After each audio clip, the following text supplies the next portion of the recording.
Bonjour à tous. Et nous pouvons nous réjouir d'avoir un grand accès à la parole de Dieu. Quelquefois, il faut un peu essayer de fixer ces vêtements-là, les mettre. Il y a beaucoup de tissus et il faut faire quelque chose avec. Dieu est bon. Alors, j'espère que vous profitez de la technologie que nous avons aujourd'hui à portée de main afin d'écouter, de réécouter la parole de Dieu, parce que chaque message qui vient jusqu'à nous, que ce soit pendant un culte, que ce soit un message que nous entendons sur Internet ou un livre que nous lisons, il faut réaliser que ça n'est pas par hasard. Ça n'est pas parce que, truc pinique douce, étoile en douille, non. Le Seigneur est celui qui fait venir à nous la parole dont pas seulement nous avons besoin maintenant. En général, quand on a besoin d'une parole sur le moment, c'est parce qu'il y a peut-être qu'on n'a pas suffisamment pris le temps avant d'aller chercher la parole de Dieu. Vous savez, quand on a un problème, on devrait avoir une parole qui vient à nous immédiatement. Pourquoi ? Parce que c'est un style de vie que de cacher la parole de Dieu dans son cœur. Malheureusement, il y a des gens qui vivent de crise en crise, en crise en crise. Donc, c'est quand ils ont des problèmes qu'ils cherchent la parole de Dieu, et bien sûr que Dieu va la donner. Mais quelle différence quand on a une situation difficile, d'avoir instantanément cette parole qui est là, cette promesse qui est fraîche. Pourquoi ? Parce qu'on l'a déjà mise en nous. Au lieu de paniquer, et finalement de se dire, bon, au bout de 4 migraines, allez, je vais voir ce que la Bible dit à mon sujet. Non, c'est un style de vie. Regardez avec moi dans Romains chapitre 8, verset 19, nous sommes en train d'étudier un sujet qui est très, très, très précieux. Vous savez, j'enseigne sur tous les sujets. En tant que pasteur, eh bien, c'est ce que nous devons faire. Un pasteur est un enseignant et un pasteur, c'est comme un généraliste. C'est-à-dire que nous devons enseigner sur tous les sujets de la vie. Pas simplement de la vie chrétienne, de la vie. Et celui-là, je dois dire que c'est un de mes préférés, si ce n'est le préféré, le sujet qui concerne le fait que nous sommes une créature née de nouveau, quand nous avons accepté Jésus, et que ce n'est pas simplement juste nous sommes vivants pour Dieu, mais c'est que nous avons été recréés à neuf. Cette nouvelle vie nous permet justement, cette nouvelle nature de vie en nous, nous permet de vivre autrement, de penser autrement, de parler autrement, de faire autrement, de rêver autrement. Et c'est ce que nous sommes en train de voir. Romains chapitre 8, verset 19, il est dit aussi la création attend-elle avec un ardent désir la révélation des fils de Dieu. La révélation de ceux qui sont nés de Dieu. C'est-à-dire qu'il y a quelque chose, il y a quelqu'un qui attend de voir ce qu'est un fils de Dieu. On devrait pouvoir dire ce qu'est un chrétien. Mais très souvent, on pense que le vrai chrétien, c'est celui qui va à l'église. Non, il y a des gens qui ne sont pas chrétiens et qui vont à l'église, ils n'ont jamais réalisé leur besoin d'un sauveur, donc ils n'ont jamais accepté le sacrifice de Jésus-Christ pour leurs propres péchés. Mais ils vont à l'église, mais on pourrait dire ce sont des chrétiens. Non, les chrétiens, c'est vraiment une catégorie de personnes, laquelle ce sont des fils de Dieu, ce sont des gens qui sont nés de Dieu parce qu'ils ont reçu le pardon de leurs péchés qui a été accordé il y a 2000 ans et en échange de leurs péchés, ils ont reçu la nature de Dieu. Et la Bible nous dit que la création attend non pas simplement de voir les fils de Dieu, mais le verbe c'est la révélation dans le sens retirer le voile de dessus, découvrir. C'est-à-dire que la création attend que les fils de Dieu aient découvert qui ils sont. Pourquoi? Parce que dès que quelqu'un découvre qui il est, il fait différemment, il pense différemment. Quand par exemple un malade découvre qu'il a été guéri, il ne vit plus pareil. Alors qu'avant, il se privait de certains plats. Avant, peut-être qu'il se privait d'aller dans certains endroits parce que peut-être il y avait trop de pollen. Quand il découvre qu'il a été guéri, alors là, c'est un homme, c'est une femme libre. Et il peut faire tout ce qu'il a à cœur de faire. Si par exemple, quelqu'un vit dans le manque, eh bien, cette personne va être toujours en train de calculer. Vous savez, les gens ont des difficultés avec le fait que Jésus soit venu afin de nous restaurer à la stature de fils de Dieu. C'est-à-dire que, comme tout à l'heure le pasteur Marc l'a lu, que tous nos besoins soient couverts avec abondance. Et il y a des gens qui ont des difficultés avec cela parce qu'ils ne comprennent pas que Dieu est un Père qui veut le meilleur pour ses enfants. Mais il y a une des raisons pour laquelle je peux dire que le manque est une malédiction et que Jésus est venu nous racheter de la malédiction, que sa bénédiction est abondante. Vous savez pourquoi? Parce que le manque rend égocentrique. Quand quelqu'un manque, il est toujours en train de dire comment est-ce que je vais faire, comment est-ce que je peux payer. On est toujours en train de penser à soi quand on manque. Imaginez que quelqu'un soit dans le manque et tout d'un coup reçoit un courrier d'un notaire qui lui dit « Écoutez, monsieur, veuillez vous rendre à mon étude ». La personne se rend à l'étude en se demandant, normalement, qu'est-ce qu'il a pu faire de mal? Parce que tout ce qui a un certain degré d'autorité, en général, si on n'est pas clair avec sa propre identité, c'est ce qu'on pense. Donc il va chez ce notaire et il est tremblant, il s'assied, il est un peu recroquevillé sur sa chaise, il baisse les yeux, il dit « Oui, maître, qu'est-ce que vous avez à me dire ?» Et puis là, le notaire lui dit « Eh bien, écoutez, j'ai une bonne nouvelle à vous annoncer. » Et l'autre, comme il n'y croit pas trop, tellement il est habitué aux mauvaises nouvelles, qu'il continue à garder les yeux baissés, il continue à regarder le bout de ses chaussures et il se dit quand même, j'aurais mieux fait de les cirer ce matin et de toute façon, même si je les cirais, elles sont tellement usées que je ne m'en sortirai pas, elles seraient toujours aussi moches. Et pendant ce temps, finalement, le notaire dit, monsieur, est-ce que vous avez entendu ce que je vous ai dit? Vous pouvez répéter, s'il vous plaît?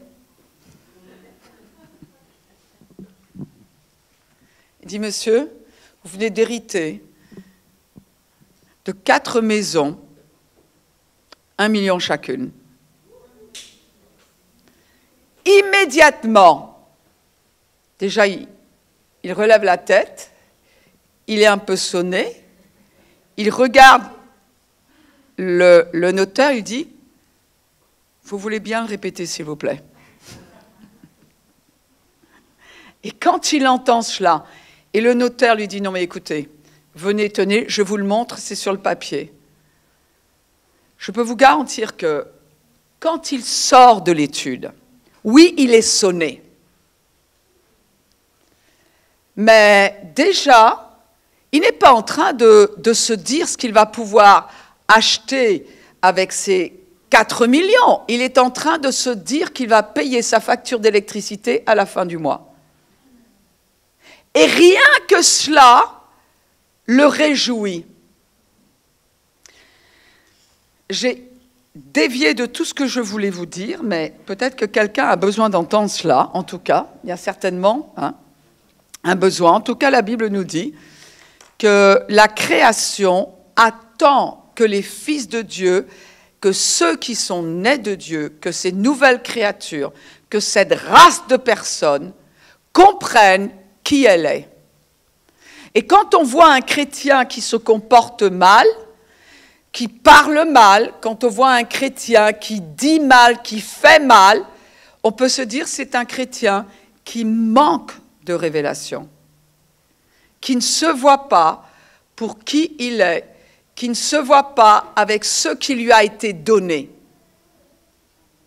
Un chrétien qui est abattu, c'est un chrétien qui manque de révélation. Donc il est évident que tout ce qui est extérieur attend de voir qui il est, mais il ne peut pas montrer qui il est. Il ne peut pas montrer qui elle est parce qu'il n'a pas suffisamment de révélation sur qui il est vraiment. Donc ce message-là de notre identité en Christ, de la nouvelle créature, est un message qui est hyper important. Regardez avec moi dans Romains chapitre 5, verset 12. Et juste pour dire à l'équipe technique que j'ai envoyé une image tout à l'heure. Oui, c'est bon. Comme je l'ai envoyé en retard, mille excuses. Romains chapitre 5, verset 12. Il est dit, c'est pourquoi, comme par un seul homme, le péché est entré dans le monde, et par le péché, la mort. Et qu'ainsi, la mort s'est étendue sur tous les hommes. Attendez, est-ce que j'ai le bon message ?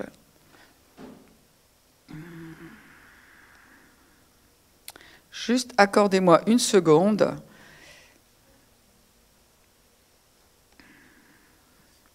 Parce que le titre de mon message, c'est « Pourquoi nous mourrons tous ?»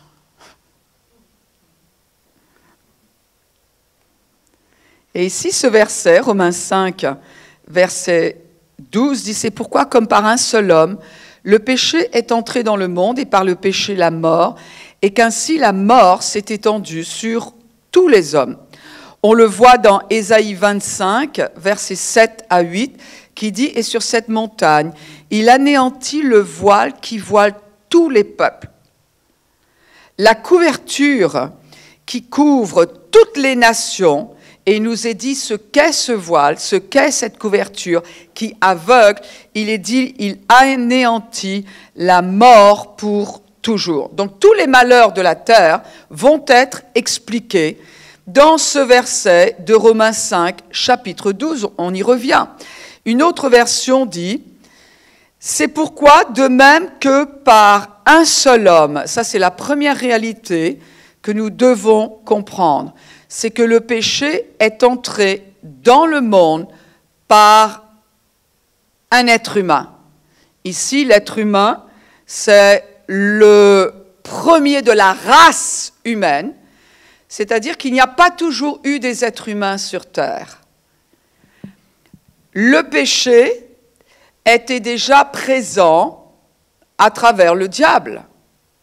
Vous savez, ça n'est pas le premier être humain n'est pas l'auteur du péché, puisque la Bible nous dit, dans 1 Jean 3, 8, que le diable est celui qui a péché dès le commencement.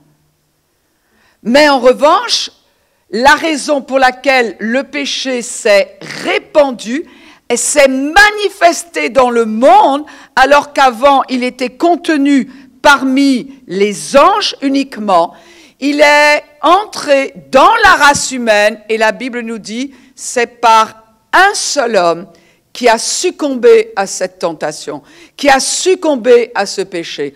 Le péché n'est pas entré dans le monde à cause d'un ange, il n'est pas rentré dans le monde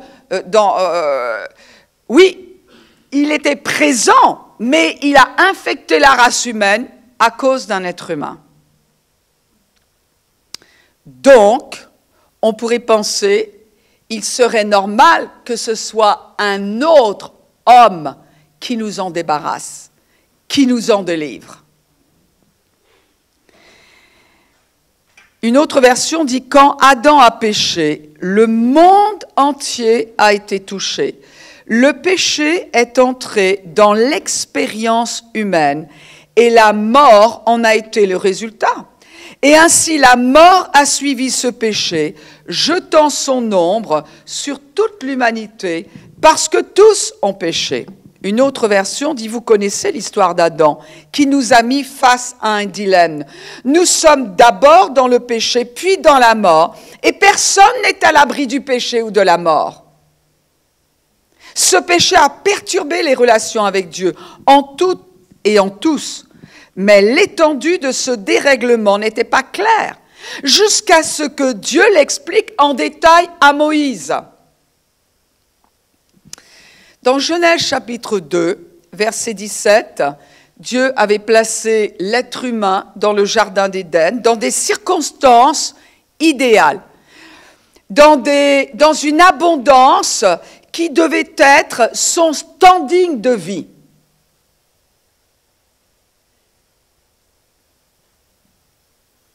Mais il lui a donné un avertissement. Il a dit, tu sais, regarde, tous les arbres que tu vois autour de toi, toute l'abondance, tu peux tout avoir, sauf, tu ne touches pas à l'arbre de la connaissance du bien et du mal.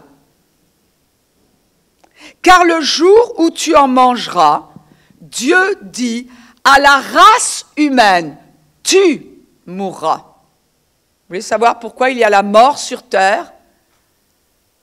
Ben ici, on a une explication. Au départ, l'être humain n'était pas fait pour mourir. Au départ, l'être humain était fait pour vivre dans l'éternité, c'est-à-dire l'immortalité. Esprit, âme et corps. Mais Dieu l'a averti. Dieu lui a dit, le jour où tu toucheras, le jour où tu te serviras, le jour où toi tu chercheras à distinguer ce qui est le bien du mal. Vous vous rappelez que j'ai prêché sur la conscience. Réécoutez parce que, à mon avis, ça c'était fabuleux comme message. Hein. Mais le Seigneur dit, le jour où tu chercheras à faire la différence entre le bien et le mal, ça se retournera contre toi. Pourquoi ? Parce que ça n'est pas à toi de définir ce qui est bien, ça n'est pas à toi de définir ce qui est mal, c'est à l'Éternel, lui seul, c'est ce qui est bien, ce qui est mal. La bonne preuve, c'est que aujourd'hui, l'humanité qui s'est séparée d'avec Dieu n'a plus la conscience de ce qui est bien et mal, appelle le mal bien et le bien mal. Dieu dit, c'est à moi qu'appartient de distinguer ce qui est bien et ce qui est mal. Le jour où tu cherches à t'approprier cette connaissance-là, ça se retournera contre toi. Et ce jour-là, homme, toi de la race humaine, je te le dis, tu mourras. Mais, à vrai dire, en hébreu, c'est « et en mourant, tu mourras ». C'est-à-dire qu'il y avait une première forme de mort, qui devait entraîner d'autres formes de mort. La mort n'étant pas la fin de la vie, mais la mort étant la séparation d'avec. Et le Seigneur, l'Éternel Dieu, était en train de dire, le jour où tu t'approprieras cette connaissance, le jour où tu me désobéiras, alors que je te demande d'obéir pour ton bien. Vous savez, nous les chrétiens, il faut que l'on décide une bonne fois pour toutes que ce que Dieu nous demande de faire, ça n'est pas pour nous enquiquiner, parce qu'il n'est pas dans cet état d'esprit. Quand Dieu nous demande de faire quelque chose, c'est pour notre vie, c'est-à-dire Dieu nous demande de faire quelque chose pour que nous vivions, pour que la vie puisse affecter tous les domaines de notre vie. C'est pour notre bien. Et là, c'est ce que le Seigneur dit. Le jour où tu ne me feras pas confiance, le jour où tu choisiras de me désobéir, le jour où tu vas, toi, décider ce qu'est le bien, tu vas décider de ce qui est le mal, ce jour-là, Dieu prévient la race humaine et il dit alors tu seras séparé. Le premier genre de séparation est la séparation d'avec Dieu. Être coupé, perdre la vie de Dieu, une qualité de vie, être séparé d'avec Dieu. On n'a plus la conscience de Dieu. Être séparé des autres êtres humains parce qu'on ne les voit plus à travers la connaissance de ce que nous avons de Dieu, qui est celle qui nous révèle la connaissance des autres êtres humains. Et puis, il y a encore une autre forme de mort qui est la séparation d'avec notre propre corps physique, avec ce vêtement dans lequel nous vivons sur terre. Dieu n'avait jamais voulu que nous connaissions cette mort-là. Dieu n'a jamais voulu. Mais nous étions prévenus, Adam était prévenu. Le jour où tu choisiras de faire ta vie sans moi, ce jour-là, tu réaliseras que tu n'as aucune vie à part de moi. Séparé d'avec moi, tu n'as aucune qualité de vie.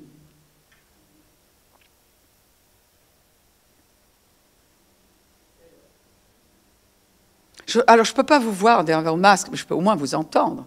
Je sais qu'on peut parler derrière les masques. Hein. C'est pour ça que Jésus a dit « Je suis la vie ». Il est tout ce dont nous avons besoin.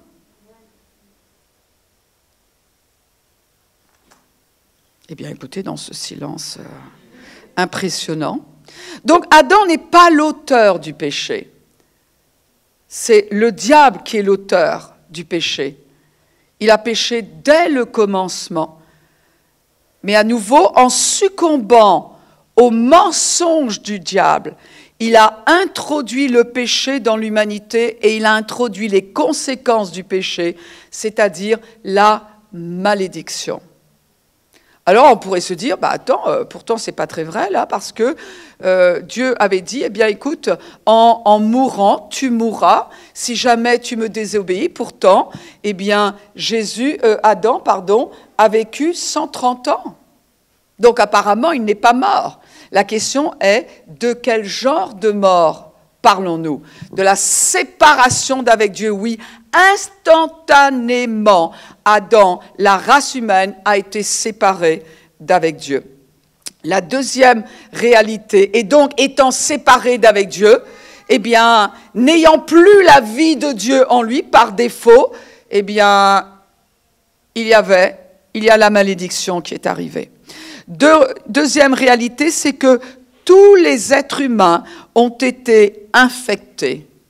Tous les êtres humains ont été contaminés par le péché d'Adam. C'est-à-dire que nous avons hérité la corruption de cet homme-là. Romains, chapitre 5, verset 15, nous dit « Mais il n'en est pas du don gratuit comme de l'offense, car si par l'offense d'un seul, il en est beaucoup qui sont morts, dans le sens tous sont morts », on va le voir avec cette autre traduction qui nous dit « Le seul acte d'Adam et le seul acte de Christ sont similaires dans le fait qu'ils ont affecté tout le monde, mais l'effet est totalement différent. » Comme je vous l'ai expliqué la dernière fois, dimanche dernier, eh bien, Adam, c'était un vrai être humain, ce n'est pas un mythe, ce n'est pas un personnage de conte. Adam était un véritable être humain.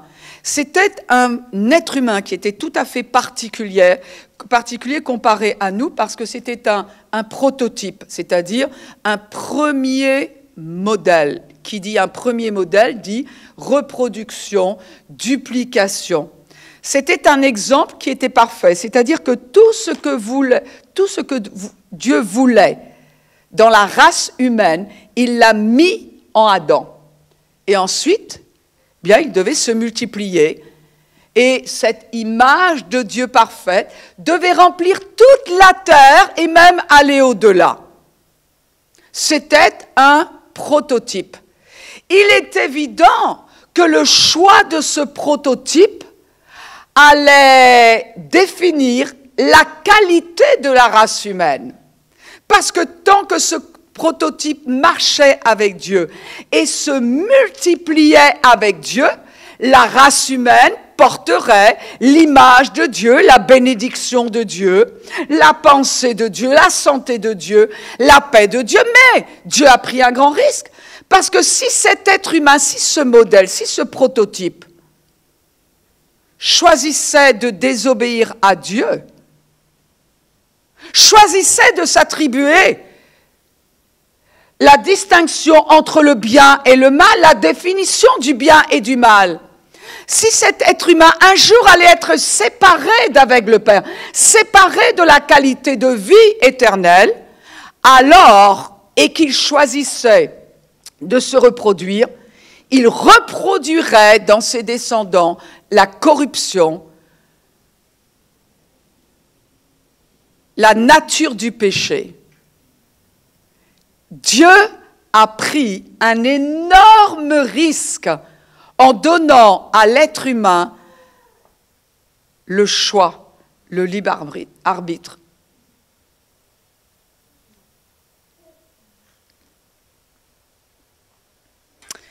Non seulement c'était le premier, mais celui qui devait. C'est exactement comme, par exemple, la plus haute autorité dans une école, par exemple, un directeur d'école, eh bien, les décisions qu'il va prendre vont impacter tous les enseignants, tous les élèves de cette école. Les décisions que prennent des parents, par exemple de déménager ou d'introduire une certaine nourriture à la maison, va avoir un impact direct sur les enfants. Ce qu'Adam allait faire, eh bien, allait avoir un impact direct sur toute l'humanité. Hébreux chapitre 7, versets 9 et 10 nous explique ceci. De plus, Lévi, qui perçoit la dîme, l'a payée pour ainsi dire par Abraham, car il était encore dans les reins de son père lorsque Melchisédek alla au-devant d'Abraham, c'est-à-dire Lévi était petit-fils d'Abraham. Il n'était pas né quand Abraham a fait cet acte de foi d'honorer l'Éternel à travers Melchisédek. Lévi n'était pas encore né, c'était le petit-fils d'Abraham. Mais Dieu dit, selon ce principe biblique-là, du prototype, Abraham, qui est le premier juif, on peut dire, hein, le premier de ce peuple que Dieu se suscitait, eh bien, Lévi, qui est arrivé après, selon ce principe du prototype, a payé, lui, sa dîme à Melchisédek. C'est comme cela que le péché d'Adam, bien que nous sommes arrivés après, nous étions dans ses reins et nous aussi, nous avons été traités comme Adam alors que nous n'avions pas commis ce péché-là. Mais nous avons hérité de sa nature. Donc les gens n'étaient pas là physiquement parce qu'ils n'étaient pas encore nés. Mais ils étaient là légalement avec Adam, en Adam, unis à Adam. Ils ont été identifiés à Adam, considérés comme étant Adam, traités comme étant Adam. C'est ça, être identifié à. La mort spirituelle et physique, ainsi que le jugement et le rejet qu'Adam a subi, ont été imputés à toute l'humanité. Rien qu'à cause de son choix. Ça a été le règne de la mort, avec cette décision, le règne de la mort a commencé sur terre, dans l'humanité. C'est tellement vrai que Job 18, 14, je vous le cite, il est dit que la mort est appelée le roi des épouvantements. Troisième réalité, c'est que la mort est entrée dans l'humanité, oui, parce qu'un homme l'y a introduit par le péché. Romains chapitre 5, verset 12, c'est pourquoi, comme par un seul homme, le péché est entré dans le monde, et par le péché, la mort. Voilà, vous savez pourquoi on meurt tous maintenant. C'est la preuve que tous ont péché.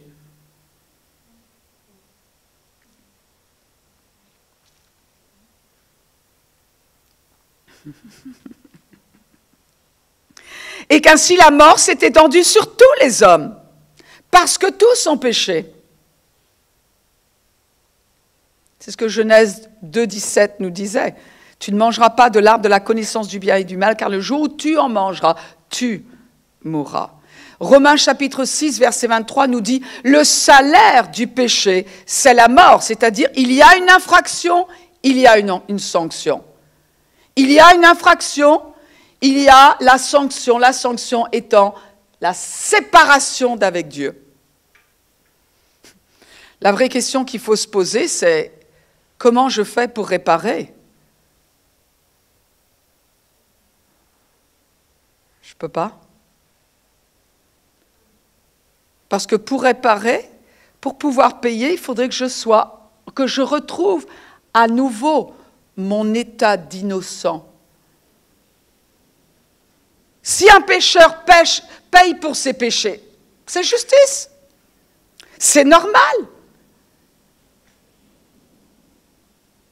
Tu dis, mais dans ces cas-là, peut-être qu'il a besoin de payer davantage. Tu as payé pendant 1 jour, tu as payé pendant 2 jours. Oui, mais la Bible nous dit que le prix, c'est l'éternité. C'est pour ça qu'il fallait que nous mourions, que l'être humain meure, parce que la mort mettait un stop à l'éternité. Et donc, le temps que nous sommes sur terre, c'est le temps qui nous est imparti pour choisir ce que nous allons faire de notre éternité, quand nous entendons que Jésus-Christ est venu payer le salaire du péché par sa mort. Il était innocent, lui seul pouvait payer. Nous aurions payé pour ce qui était juste, je payais. Mais lui, il n'a jamais péché. Donc le prix qu'il a payé n'était pas pour sa mort, c'était pour la nôtre.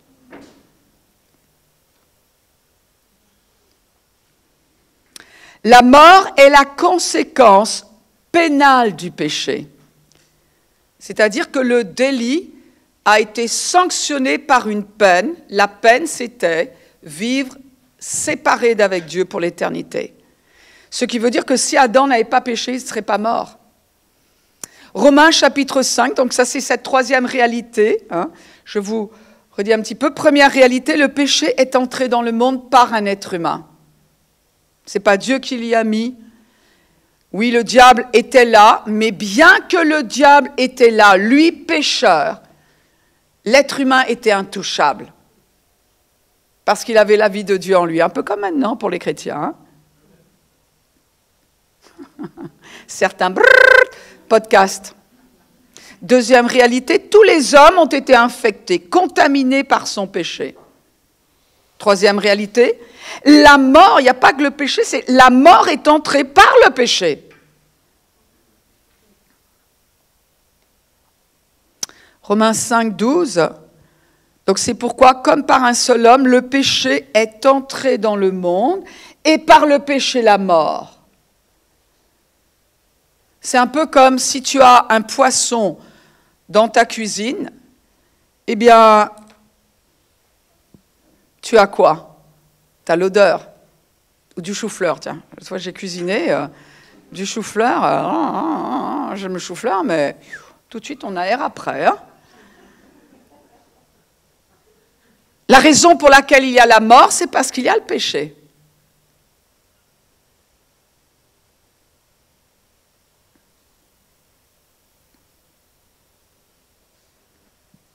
Si tu veux te débarrasser de l'odeur, débarrasse-toi du poisson ou du chou-fleur. C'est pour cela que Jésus, qui n'avait pas été contaminé par le péché, n'a pas pu être tué et qu'il a fallu qu'il se livre. Il était intouchable. Vous savez, il est peut-être temps que l'Église s'intéresse à ce que cela veut dire d'être quelqu'un qui est né de nouveau. C'est-à-dire que, quelquefois, les gens disent « Oui, mais tu comprends, moi j'ai peur, la malédiction, la malédiction. » La malédiction sur quelqu'un qui est né de nouveau ne peut pas toucher cette personne-là. La Bible dit « Nous avons été transférés du royaume des ténèbres à celui de la lumière. » C'est fait. Mais elle est toujours dans le monde, mais ce n'est pas parce qu'elle est dans le monde qu'elle doit me toucher. Vous comprenez?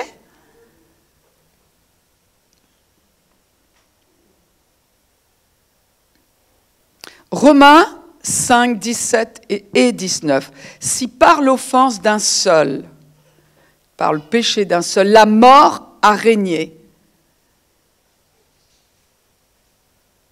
par lui seul. Ainsi donc, verset 18, comme par une seule offense, la condamnation a atteint tous les hommes. Verset 19. Comme par la désobéissance d'un seul homme, beaucoup ont été rendus pécheurs. C'est-à-dire que l'on voit ici, Adam a péché, il a été condamné, le prix c'était la mort, la séparation d'avec Dieu, avec toute la malédiction qui s'ensuit. Et résultat, ce seul homme a infecté toute la race humaine avec cette semence de corruption. La Bible La Passion dit « La mort nous tenait autrefois sous son emprise et par la faute d'un seul homme, la mort a régné en roi sur l'humanité. » Certains sont en train de commencer à paniquer en disant « Attendez, j'ai pas fini. » En d'autres termes, tout comme la condamnation est venue sur tous les peuples par une seule transgression. Vous savez que cette histoire de racisme-là, c'est complètement du diable. La Bible dit « Tous les peuples, nous avons été plongés dans le péché. » Ah ah! Ce qui veut dire que si vraiment Jean 3,16 est vrai, Dieu a tant aimé le monde qu'il a donné son Fils unique, afin que quiconque, c'est-à-dire ce même monde qui a été plongé dans le péché. Ce qu'Adam a fait a affecté tout le monde. Donc il a fallu qu'un autre homme vienne, et nous dit qu'Adam, le premier Adam, était la préfiguration de celui qui devait venir, fasse quelque chose qui affecterait tout le monde.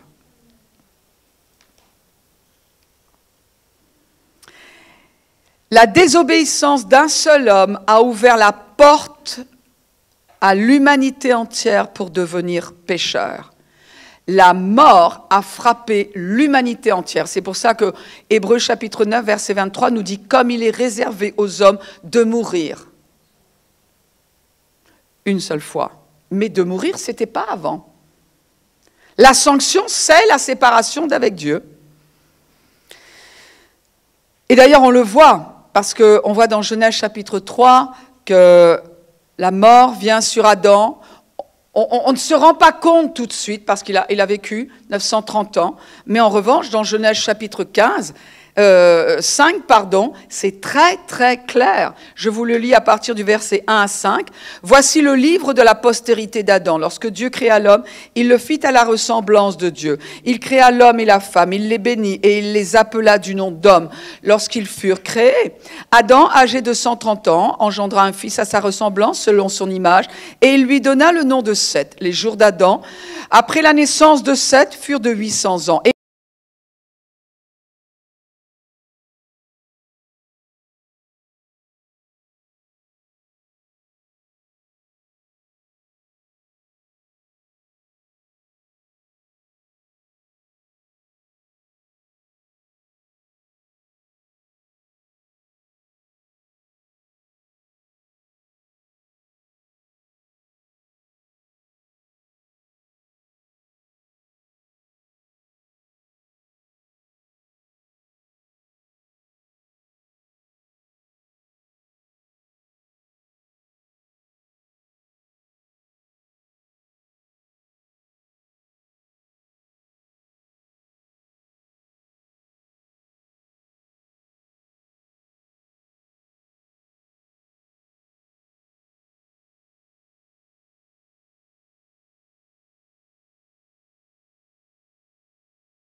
dans le sens sans péché. Pas même un seul. À tous les gens parfaits auxquels vous voulez penser, je n'en citerai pas, mais la Bible dit pas même un seul. Pas d'homme, évidemment, mesdames, nous sommes de la race humaine, pas d'homme capable de comprendre, pas un qui se tourne vers Dieu. Ils se sont tous égarés, ils se sont corrompus tous ensemble. Il n'y en a aucun, ça c'est le regard de Dieu sur l'humanité en Adam. Il n'y en a aucun qui fasse le bien, voilà. Pas même un seul. Leur gosier ressemble à une tombe ouverte. Leur langue sert à tromper. Ils ont sur les lèvres un venin de vipère, ce qui veut dire que ce qui sort de leur cœur émane de la nature du serpent, du péché. Leur bouche est pleine d'aigres malédictions. Leurs pieds sont agiles quand il s'agit de verser le sang.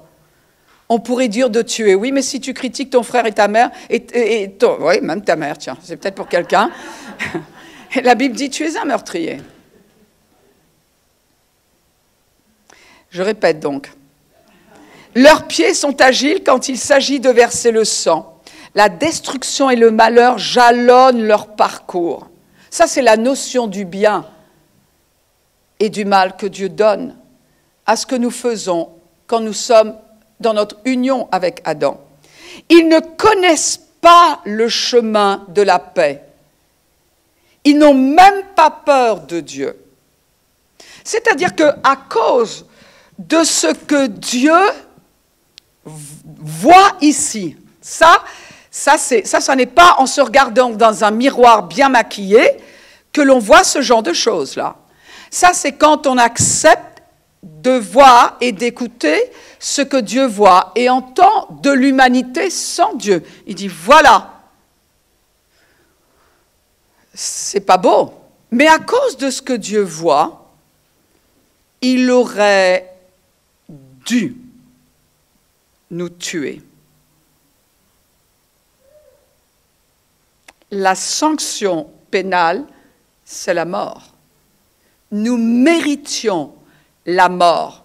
Je ne parle pas d'une mort physique, c'est encore trop doux.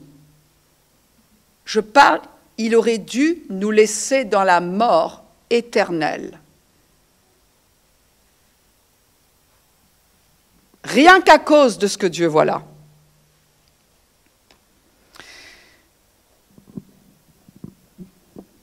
Comme d'ailleurs, il l'a fait pour Satan et ses anges qui se sont rebellés. Le jugement va arriver. Satan est séparé d'avec Dieu, jamais plus il ne pourra y retourner. Bon, il y a une quatrième réalité, Éphésiens chapitre 2, versets 5 à 10. Parce que certains vont sortir d'ici, ils vont être tellement déprimés, ils vont tellement avoir peur que... Vite, une bouffée d'air frais, vite, vite, vite, pasteur, donne-nous une bonne nouvelle. Éphésiens chapitre 2, versets 5 à 10. Il a dit, mais Dieu. Oh, mais Dieu est riche en bonté à cause du grand amour dont il nous a aimés. On a bien compris que ce n'est pas à cause des bonnes choses que nous avons faites ou des mauvaises que nous n'avons pas faites. On a compris. Avec ce que Dieu voit, pour qu'il continue à nous aimer, il a fallu que l'être humain ait une sérieuse valeur à ses yeux.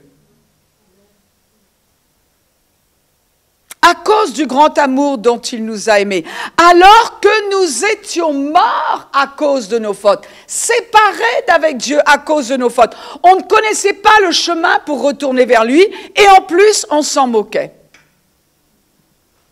Il nous a fait revivre les uns avec les autres, et les autres avec Christ. C'est par la grâce que vous êtes sauvés. Et nous, les chrétiens, sans Christ, nous n'avons rien de mieux que ceux qui ne connaissent pas Christ et qui sont les pires criminels.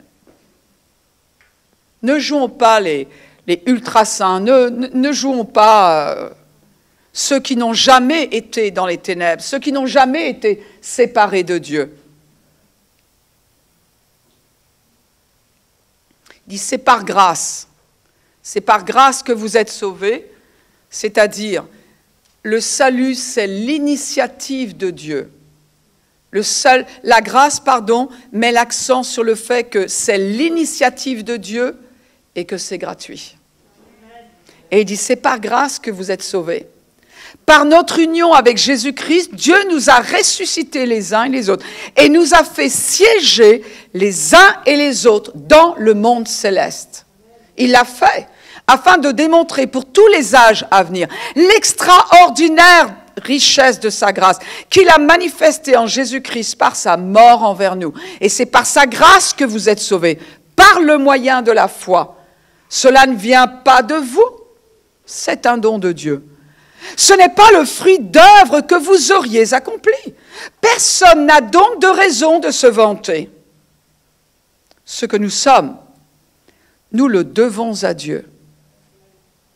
Car c'est par notre union avec Jésus-Christ que Dieu nous a créés pour une vie riche d'œuvres bonnes qu'il a préparées d'avance afin que nous les accomplissions.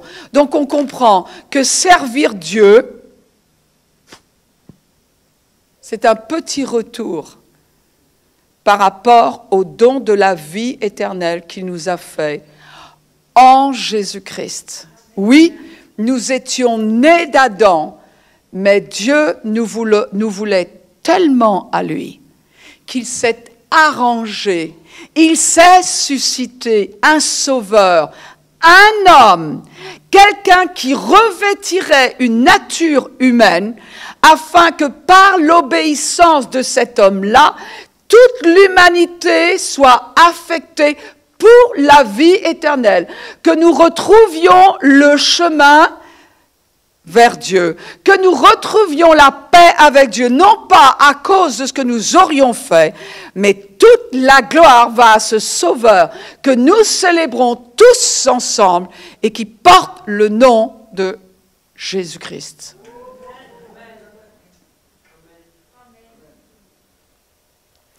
L'image, ce que je viens de vous dépeindre, eh bien voilà. Oui, tout était noir. Tout était péché. Tout était séparation d'avec Dieu. Nous étions en route vers la séparation éternelle si Dieu ne nous avait pas interceptés sur le chemin vers l'enfer. Oui, nous étions dans les ténèbres. Et la bonne nouvelle, c'est comme ce diamant qui est posé sur ce tapis de velours qui le met en évidence. Maintenant, pas besoin d'aller parler que du péché pour essayer de faire... L'évangile, il brille à lui tout seul, il se suffit à lui-même. Vous savez, quelquefois, quand on témoigne, on a tendance à mettre l'accent sur le péché. Si tu savais ce qu'il a fait, si tu savais d'où il vient, si tu savais... Ouh là là, stop, on le sait tous. Mais est-ce que tu sais ce qu'est la bonne nouvelle? Est-ce que tu sais ce que ça veut dire d'être une nouvelle création? Est-ce que tu connais le miracle qui s'est produit dans ton cœur le jour où tu as accepté Jésus? Certains disent, je ne me souviens pas de ce jour. Alors, c'est que tu n'es pas né de nouveau. Alors, c'est que tu es encore connecté au péché d'Adam. Alors, c'est que tu es en route vers l'enfer. Alors, c'est que pour l'éternité, à moins que tu n'acceptes de faire une pause dans ta vie, et de considérer ce que Jésus a fait, tu passeras l'éternité en enfer. Dans ce sens-là, l'enfer.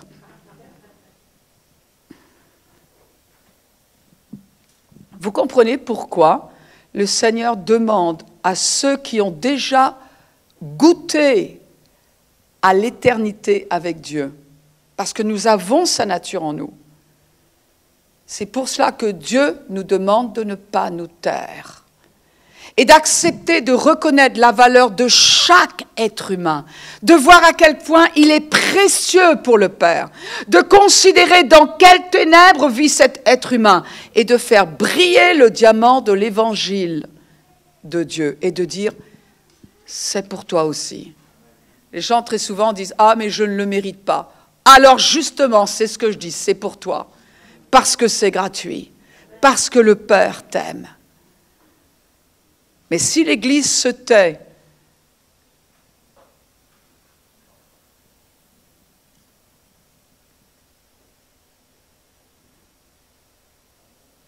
il manque des enfants dans la famille du Père.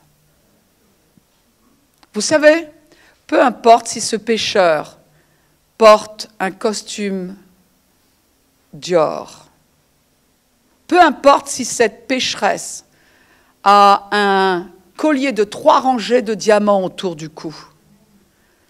Un pécheur, c'est exactement ce que nous décrit Romains chapitre 3 qu'on a lu tout à l'heure. Un pécheur, c'est un pécheur. Quelqu'un qui est séparé de Dieu, c'est quelqu'un qui est séparé de Dieu.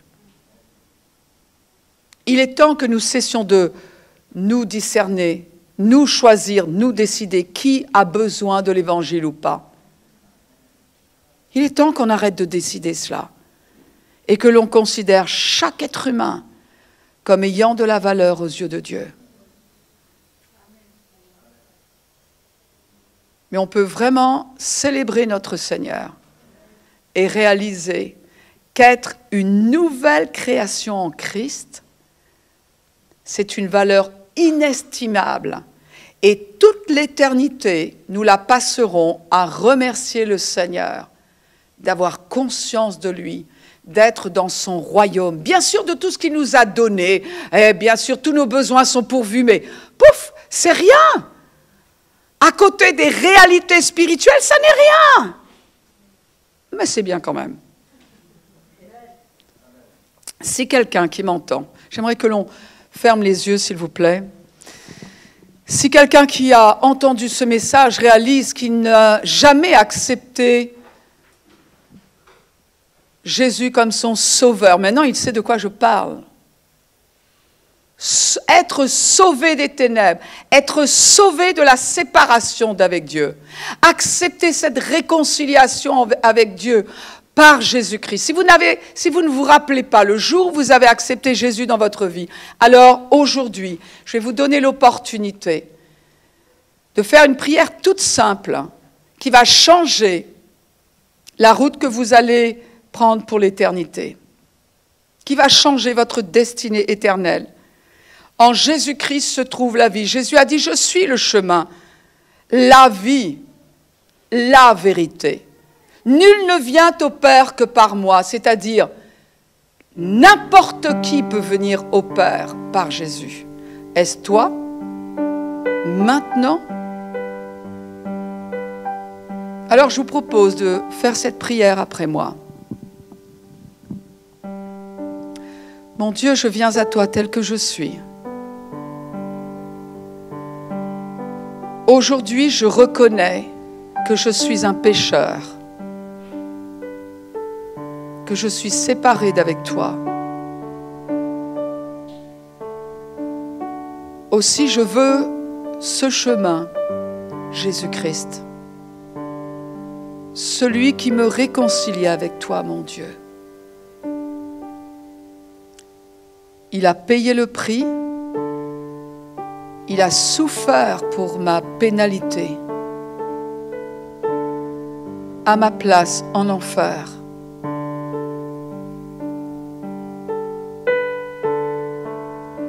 Afin que je sois libre de ne pas y aller. Parce que ma sanction a été payée par un innocent, moi le coupable. Je suis libre, je n'ai plus aucune dette et je reçois la vie éternelle par Jésus-Christ. cette vie éternelle. Fais de moi une nouvelle créature. J'étais né d'Adam, maintenant je suis né de Jésus-Christ. Je suis né d'en haut. J'ai une nouvelle vie qui coule en moi. Une nouvelle vie qui fait que la malédiction ne peut pas m'atteindre. Dans le nom de Jésus. Amen. Gloire à Dieu. Si vous avez fait cette prière pour la première fois, eh bien, je vais vous inviter à nous le faire savoir en vous rendant sur notre site ek21.org.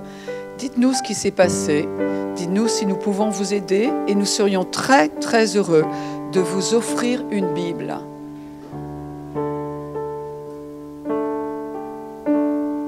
Est-ce que Dieu est bon? Alors nous allons, en nous quittant, nous ne pouvons pas, vous savez, à cause de ces consignes sanitaires, nous ne pouvons pas rester et parler après le culte, d'autant plus qu'apparemment les consignes vont durcir. Ce soir, on entend qu'il y a ce virus qui est en train de continuer à se multiplier. Dans le nom de Jésus, je maudis ce virus. Je te commande de cesser tes œuvres et tes manœuvres en Provence, Côte d'Azur, en France, sur terre. Tu meurs au nom de Jésus. Tu es maudit, virus. Tu es maudit. Nous prions pour tous les malades qui sont hospitalisés à cause de ce virus et nous commandons la vie, nous commandons la santé, parce que la Bible nous dit, il envoya sa parole et les guérit. Merci mon Dieu pour les miracles que tu fais maintenant. Les poumons de tous ces malades s'ouvrent, ils sont dégagés. Leur sang est lavé par le sang de l'agneau. Ils sortent maintenant au nom de Jésus de cet hôpital. Les bébés sont sauvés. Tous les diagnostics sévères dans le nom de Jésus sont renversés. Et nous déclarons, ils sont guéris. Hôpitaux de Nice, ouvrez vos portes pour que ces personnes qui ont été guéries sortent avec joie, retrouvent le chemin vers leur famille, leur travail, une belle vie sociale. Dans le nom de Jésus. Amen.